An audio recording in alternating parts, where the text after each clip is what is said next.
എന്താണ് black hole? Black hole എന്ന് പറഞ്ഞാൽ ഒരു ശൂന്യാകാശത്തിൽ വളരെയധികം ഗ്രാവിറ്റേഷണൽ ഫോഴ്സ് ഉള്ള ഒരു പ്രത്യേകതരം വൃത്തം.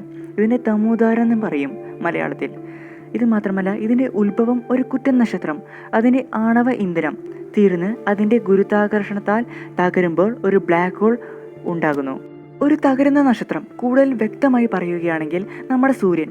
അതിൻ്റെ കോർ ആവശ്യത്തിന് മാസ് ഉള്ളതാണെങ്കിൽ അതിന് ഏകദേശം ഒരു ഇൻഫിനൈറ്റ് പോയിന്റിൽ ഒരു ബിന്ദുവായി മാറാൻ കഴിയും.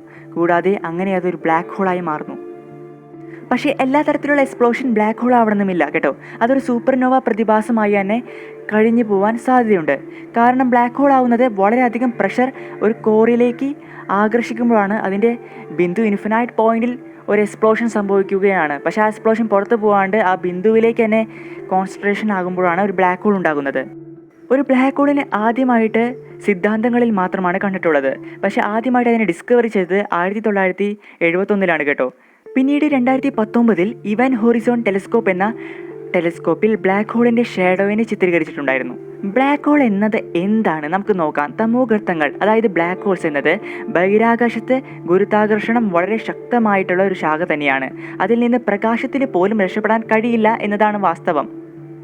അതായത് ഒരു കുറ്റൻ നക്ഷത്രം അവയുടെ ആണവ ഇന്ധനം തീർന്നതിന് ശേഷം സ്വന്തം ഗുരുത്വാകർഷണത്തിൽ കീഴിൽ തകരുമ്പോഴാണ് മിക്ക ബ്ലാക്ക് ഹോളുകളും ഉണ്ടാകുന്നത്. ഇത് പോയിന്റാണ് കേട്ടോ. ഒരു കുറ്റൻ നക്ഷത്രം അതിൻ്റെ സ്വന്തം ഗുരുത്വാകർഷണത്തിൽ കീഴിൽ തകരുമ്പോഴാണ് ബ്ലാക്ക് ഹോൾ ഉണ്ടാകുന്നത്. അല്ലെങ്കിൽ ഒരു വെറും സൂപ്പർനോവ എക്സ്പ്ലോഷൻ മാത്രമായിട്ടാണ് ഇത് മാറുക.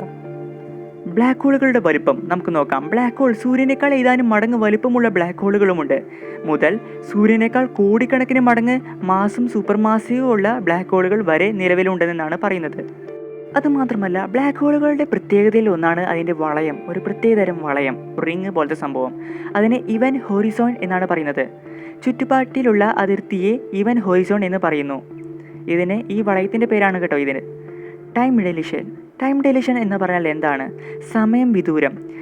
ബ്ലാക്ക് ഹോളിൻ്റെ ആ ഇവൻ ഹോറിസോണിൻ്റെ അടുത്ത് വന്നാൽ സമയം വിദൂര നിരീക്ഷകരെ അപേക്ഷിച്ച് വളരെ സാവധാനത്തിലാണ് കടന്നു പോകുന്നത്. ഈ പ്രതിഭാസത്തെ ടൈം ഡെലിഷൻ എന്നറിയപ്പെടുന്നു. പക്ഷേ ടൈം ഡെലിഷൻ ഉണ്ടായിട്ടും അവിടെ ഒരു സാധാരണ ഒരു മനുഷ്യന് ഒരിക്കലും നിൽക്കാൻ കഴിയില്ല. അത് സ്പെറ്റിഫിക്കേഷനിൽ പറയുന്നുണ്ട്. നിങ്ങളൊരു ബ്ലാക്ക് ഹോളിൽ വീഴുകയാണെങ്കിൽ നിങ്ങൾ സ്പെറ്റിഫിക്കേഷൻ അനുഭവപ്പെടും. അവിടെ ഗുരുത്വാകർഷണ ശക്തികൾ നിങ്ങളെ നീളമുള്ളതും നേർത്തതുമായ ഇഴകളിലേക്ക് വലിച്ചെടുക്കും. അതായത് ഒരു റബ്ബർ പോലെ വലിച്ചെടുക്കും നിങ്ങളെ അതിനുള്ളിലേക്ക്. പക്ഷെ അത് വലിച്ചെടുക്കണമെങ്കിൽ മുന്നേ തന്നെ നിങ്ങൾ മരിച്ചു പോയിട്ടുണ്ടാകും. അതുകൂടാതെ ബ്ലാക്ക് ഹോളിനെ കുറിച്ച് നിങ്ങൾക്ക് ഈ കാര്യം അറിയാമോ? Hawking radiation. ബ്ലാക്ക് ഹോൾ പൂർണ്ണമായും കറുത്തതല്ല. ഭൗതിക ശാസ്ത്രജ്ഞനായ സ്റ്റീഫൻ ഹോക്കിംഗ് പ്രവചിച്ച ഹോക്കിംഗ് റേഡിയേഷൻ എന്ന വികിരണം അവർക്ക് പുറപ്പെടുവിക്കാനാകും. ഇന്നത്തെ വീഡിയോ ഇത്ര മാത്രമുള്ളൂ. നിങ്ങൾക്ക് ചാനൽ ഇഷ്ടപ്പെട്ടെങ്കിൽ സബ്സ്ക്രൈബ് ചെയ്ത് സപ്പോർട്ട് ചെയ്യാൻ ഒരിക്കലും മറക്കരുത് കേട്ടോ.